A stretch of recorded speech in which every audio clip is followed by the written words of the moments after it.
ഏകലവ്യൻ ശ്രീകൃഷ്ണനുമായി പോരടിച്ചതും ഒടുവിൽ ശ്രീകൃഷ്ണനാൽ വധിക്കപ്പെട്ടതുമൊക്കെ ഏകലവ്യന്റെ പ്രതികാരം എന്ന കഥയിൽ നമ്മൾ കണ്ടതാണല്ലോ. എന്നാൽ ഈ ഒരു പോരാട്ടത്തിന് വളരെ മുൻപായി തന്നെ മറ്റൊരു സന്ദർഭത്തിൽ ഏകലവ്യന് ബലരാമനുമായി പോരടിക്കേണ്ടി വരുന്നുണ്ട്. അതിന് കാരണക്കാരനായത് കള്ളകൃഷ്ണൻ എന്നും ശ്രീകൃഷ്ണന്റെ അപരൻ എന്നുമൊക്കെ അറിയപ്പെടുന്ന പൗണ്ഡ്രക വാസുദേവനാണ്. പൗണ്ഡ്രക വാസുദേവന്റെ കഥയിലേക്ക്. പൗണ്ഡ്ര രാജ്യത്തെ രാജാവായിരുന്ന വാസുദേവന്റെയും കാശി രാജകുമാരിയായിരുന്ന സുധാണുവിൻ്റെയും പുത്രനാണ് പൗണ്ഡ്രകൻ എന്ന പൗണ്ഡ്രക വാസുദേവൻ. ഒരു തികഞ്ഞ യോദ്ധാവാണെങ്കിലും ഒരു പമ്പര വിഡ്ഢിയും അഹങ്കാരിയുമായിരുന്നു പൗണ്ഡ്രക വാസുദേവൻ.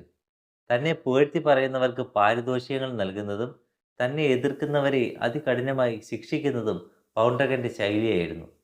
അതുകൊണ്ട് തന്നെ ജീവഭയത്താൽ പല വിഡ്ഢിത്തങ്ങളും രാജ്യവാസികൾക്ക് സഹിക്കേണ്ടി വന്നു. ഒരു വലിയ സ്തുതിപാഠക സംഘം തന്നെ പൗണ്ഡ്രകന്റെ സഭയിലുണ്ടായിരുന്നു.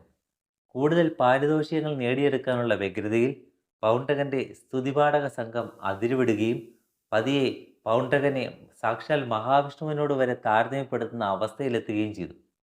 അങ്ങനെ പൗണ്ഡ്രക വാസുദേവൻ വിശ്വസിച്ചു തുടങ്ങി വിഷ്ണുവിൻ്റെ അവതാരമായ വാസുദേവൻ, അതായത് ശ്രീകൃഷ്ണൻ താനാണെന്നും ദ്വാരകയിലുള്ള കൃഷ്ണൻ തൻ്റെ അപരനാണെന്നും.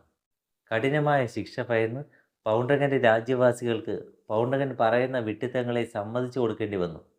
പതിയെ പൗണ്ഡ്രകൻ ഒരു പടി കൂടി മുന്നോട്ട് കടക്കുകയും ശ്രീകൃഷ്ണന്റെ അടയാളങ്ങളും ആയുധങ്ങളുമൊക്കെ ആയ സുദർശന ചക്രവും കൗമോദകി ഗദയും പാഞ്ചജന്യം ശംഖുമൊക്കെ കൃത്രിമമായി നിർമ്മിക്കുകയും അവയൊക്കെ യഥാർത്ഥമാണെന്ന് പ്രഖ്യാപിക്കുകയും ചെയ്തു.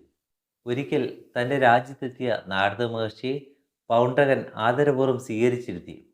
ജനങ്ങളോട് പറഞ്ഞ കാര്യങ്ങൾ തന്നോട് ആവർത്തിച്ച പൗണ്ഡ്രകൻ ഈ മനോഭാവം മാറ്റിയില്ലെങ്കിൽ അത് ആപത്താണെന്ന് നാരദ മഹർഷി മുന്നറിയിപ്പ് കൊടുത്തു.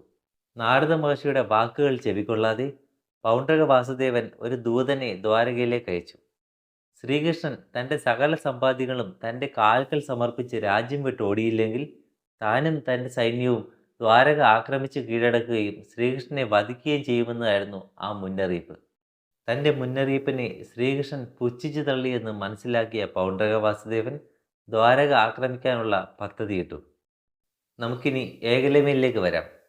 ദ്രോണയുടെ ചതിപ്രയോഗത്താൽ തൻ്റെ പെരുവിരൽ നഷ്ടമായെങ്കിലും അതികഠിനമായ പരിശീലനത്തിലൂടെ ഏകലവ്യൻ ഒരു തികഞ്ഞ യോദ്ധാവായി മാറുകയും തൻ്റെ പിതാവിൻ്റെ മരണശേഷം നിഷാദ വംശത്തിൻ്റെ രാജാവായി മാറുകയും ചെയ്തു.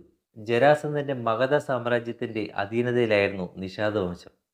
അതുകൊണ്ട് തന്നെ ജരാസന്ധൻ്റെ സുഹൃത്തായ പൗണ്ഡ്രക വാസുദേവന് വേണ്ടി ജരാസന്ധൻ്റെ അഭ്യർത്ഥനയാൽ ദ്വാരക ആക്രമിക്കുന്ന സംഘത്തിൽ ഏകലവ്യനും ഭാഗമാകേണ്ടി വന്നു. അങ്ങനെ ആയിരക്കണക്കിന് കുതിരകളും 10,000-കണക്കിന് ആനകളും 8,000-ലധികം രഥങ്ങളും 1,00,000-ലധികം പടയാളികളുമുള്ള പൗണ്ഡ്രക വാസുദേവന്റെ സേന ദ്വാരകയെ ആക്രമിച്ചു. ശ്രീകൃഷ്ണൻ ദ്വാരകയിലില്ലാത്ത സമയമായിരുന്നു അത്.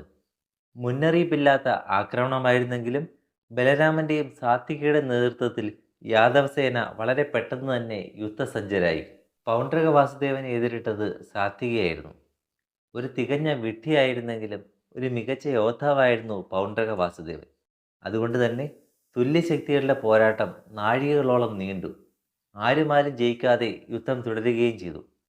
മറുവശത്ത് ഏകലവ്യനും ബലരാമനും തമ്മിലാണ് പോരാട്ടം നടന്നത്. ഏകലവ്യൻ അസ്ത്രവിദ്യയിൽ അഗ്രഗണ്യനായിരുന്നതിനാൽ ഇരുവരും തമ്മിൽ തുല്യശക്തികളെ പോലെ പോരടിച്ചു.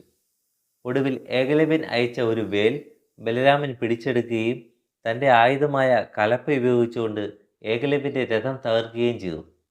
അങ്ങനെ യുദ്ധത്തിൽ മുൻതൂക്കം നേടിയ ബലരാമൻ തൻ്റെ കലപ്പ ഉപയോഗിച്ചുകൊണ്ട് തന്നെ നിഷാദ വംശത്തെ മുഴുവൻ തകർക്കുകയും ചെയ്തു.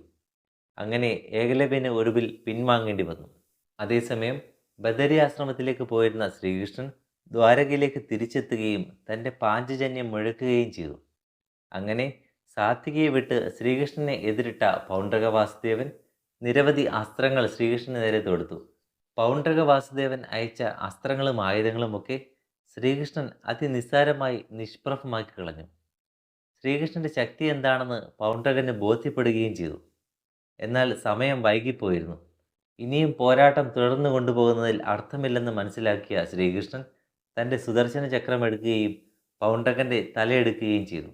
ഏകലവ്യനെക്കുറിച്ച് പൂർണ്ണമായി മനസ്സിലാക്കിയിരുന്ന ശ്രീകൃഷ്ണനും ബലരാമനും ഏകലവ്യന് മാപ്പ് കൊടുത്തെങ്കിലും പൗണ്ഡ്രക വാസുദേവനെ വധിക്കുക തന്നെ ചെയ്തു. ഇതായിരുന്നു കള്ളകൃഷ്ണനായ ശ്രീകൃഷ്ണൻ്റെ അപരനായ പൗണ്ഡ്രക വാസുദേവൻ്റെ അന്ത്യം. വീഡിയോ ഇഷ്ടമായെങ്കിൽ ലൈക്ക് ചെയ്യുക, അഭിപ്രായങ്ങൾ കമൻറ്റുകളായി രേഖപ്പെടുത്തുക. ആദ്യമായി വീഡിയോ കാണുന്നവർ സബ്സ്ക്രൈബ് ചെയ്യുക. സബ്സ്ക്രൈബ് ചെയ്യുന്നവരുടെ സമയം നഷ്ടമാക്കില്ലെന്ന് ഉറപ്പു തരുന്നു. ക്ഷമയോടെ കേട്ടിരുന്നതിന് നന്ദി. അച്ഛൻ പറഞ്ഞ കഥകളുടെ 37-ാം ഭാഗത്തിൽ കാണാം. Thank you.